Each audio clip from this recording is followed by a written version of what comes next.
عظیم کی جاتی ہے، مطہرۃ نہایت پاک صحیفے، فی صحف مکرمۃ مرفوعۃ بلند و بالا، مطہرۃ بایدی سفرۃ کرام بررہ، ان فرشتوں کے ہاتھ میں جو بہت باعزت، بہت اونچے درجے کے، ان کے ہاتھوں میں ہے۔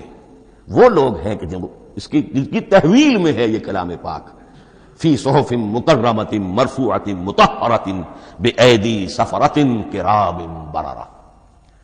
اب اسی کو بیان کیا ہے سورہ واقعہ میں، فلا اقسم بمواقع النجوم، تو نہیں، میں قسم کھاتا ہوں ستاروں کے ڈوبنے کی جگہ کی، وَإِنَّهُ لَوْ تَعْلَمُونَ لَقَسَمٌ عَظِيمٌ، وَإِنَّهُ لَقَسَمٌ لَوْ تَعْلَمُونَ عَظِيمٌ، اور اگر تم جان سکتے تو یہ بہت بڑی قسم ہے جو ہم نے کھائی ہے، بہت بڑی گواہی ہے جو ہم نے پیش کی ہے۔ اب تدریجاً اس کا انکشاف ہو رہا ہے، یا آج جو تصور ہے بلیک ہولز کا، اس سے کچھ اندازہ ہوتا ہے یہ ستارے کہاں ڈوب جاتے ہیں، بڑے بڑے ستارے نسیم منسیہ ہو جاتے ہیں، ستارے نہیں، پوری گیلیکسیز اس میں گم ہو جاتے ہیں، وہ مقبرے ہیں بڑی بڑی گیلیکسیز کے۔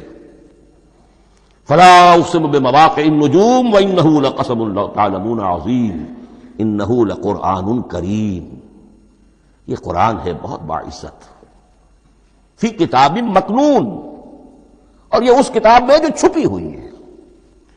یہ لؤلؤ مکنون کا لفظ آتا ہے قرآن مجید میں، جیسے موتی ہوتے ہیں انہیں چھپا کر رکھا جاتا ہے ڈبیوں میں، مخملی ڈبیوں کے اندر موتیوں کو، اسی طریقے سے فی کتاب مکنون، لا یمسہ الا المطہرون، وہ صحیفے بھی بہت مطہرہ تھے اور ان کو چھو نہیں سکتے مگر وہی جو انتہائی پاک ہیں، ملائکہ مقربین، جن کے قریب سے بھی ہو کر معصیت یا گناہ کا کوئی تصور تک نہیں گزر سکتا، وہ ہیں جو اس کو چھوتے ہیں، ان کے ہاتھوں میں ہے، ان کی تحویل میں ہے۔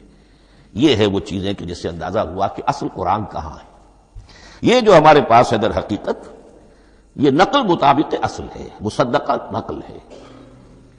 اب اس میں آپ سے عرض کر دوں کہ ایک بہت خوبصورت بات ہمیں جو ملتی ہے، تورات میں جو استثناء، جو صفر استثناء ہے ڈیٹرانومی، اس کے 18ویں باب میں 18ویں اور 19ویں آیات جو ہیں اس میں ذکر موجود ہے، میں ان کے لیے انہی کے بھائیوں میں سے تیری مانند ایک نبی برپا کروں گا۔ اللہ تعالیٰ کلام فرما رہے ہیں یہاں حضرت موسیٰ علیہ السلام سے، آج بھی موجود ہے اولڈ ٹیسٹمنٹ ڈیٹرانومی یا کتاب استثناء، صفر استثناء، اس کا 18واں باب، اس کی 18ویں اور 19ویں آیات، جب چاہیں جا کر دیکھ لیں۔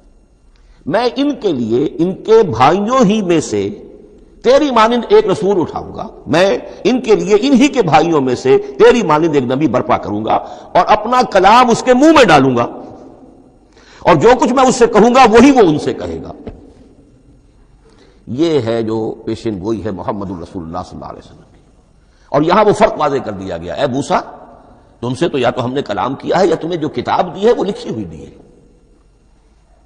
لیکن جو نبی تیری ہی مانند میں برپا کروں گا۔ اب اس میں بھی نوٹ کرنے کی بات ہے کہ حضرت موسیٰ کے مشابہ نبی اکرم صلی اللہ علیہ وسلم کے سوا کوئی نبی نہیں۔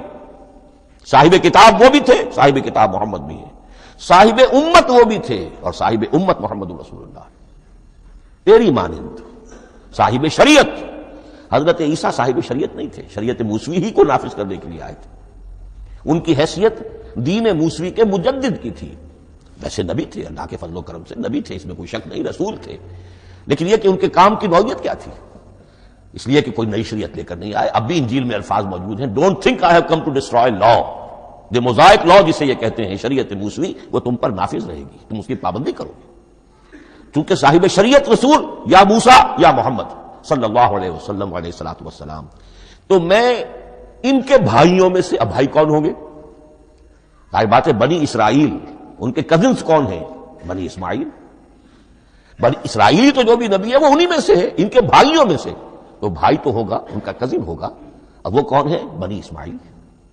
آپ نے ابھی سنا ہوگا جب پیس ٹریٹی ہوئی تھی اور کلنٹن صاحب آئے تھے، اور وہاں جب شاہ حسین جو ہیں اردن کے وہ بھی آئے اور بغل گیر ہوئے تھے، اسرائیل کے وزیر اعظم تھے، تو اس وقت یہ لفظ استعمال کیا تھا صدر کلنٹن نے کہ آپ لوگ تو آپس میں کزنز ہیں، لفظ کزن استعمال کیا تھا۔ تو ان کے بھائیوں میں سے گویا کہ غیر اسرائیلی جو ان کے قریب ترین قرابت دار ہوں گے وہ بنو اسماعیل ہیں.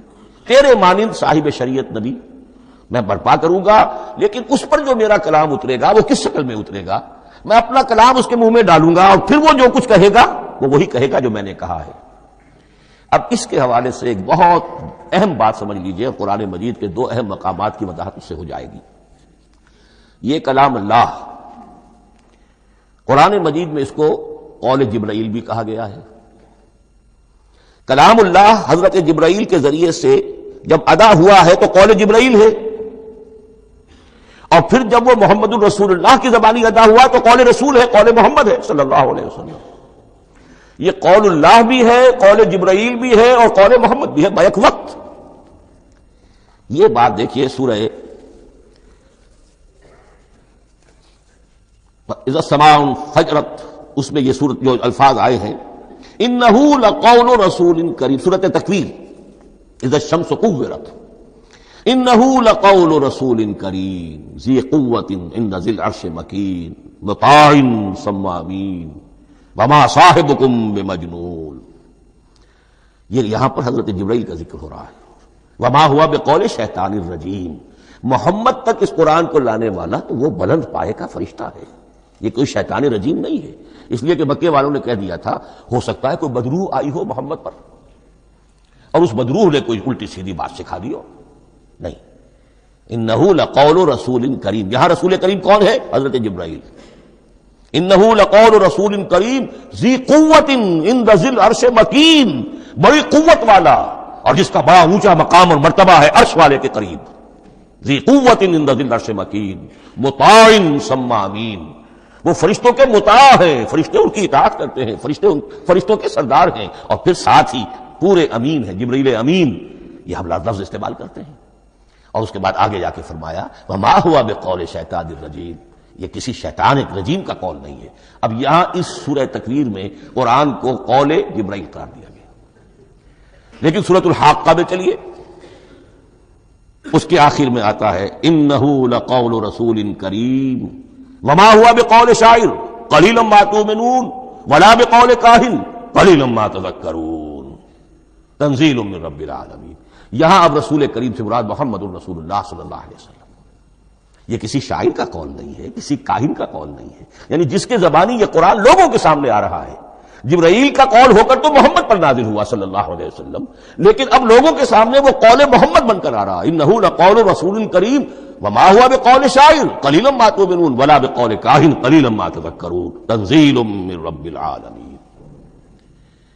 تو قرآن مجید کلام اللہ ہے، پھر وہ قول جبرائیل بنا جب جبرائیل نے آ کر محمد کو سنایا، اور پھر وہ قول محمد بنا جب محمد کی زبان مبارک سے لوگوں نے اسے سنا، اہل عرب نے سنا، اور پھر وہ بات پھیلتی چلی گئی.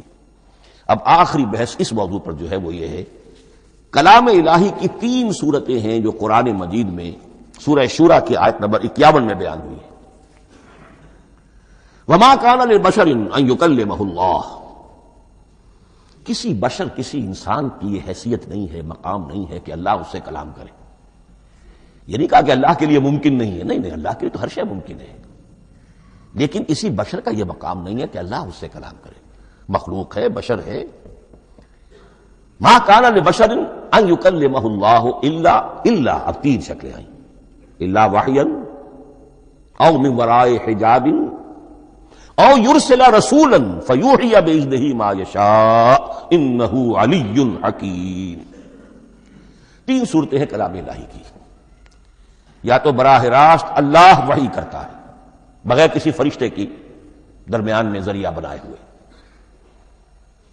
اسی کا نام الہام ہے، اسی کا نام تحدیث ہے. یہ غیر نبی کے ساتھ بھی ہوتا ہے. حضور نے فرمایا ہر نبی کی امت میں محدث ہوتے تھے جن سے اللہ کلام کرتا تھا، اور میری امت کا محدث عمر ہے رضی اللہ تعالی. محدث نہیں، محدث کے معنی ہے علم حدیث کا ماہر.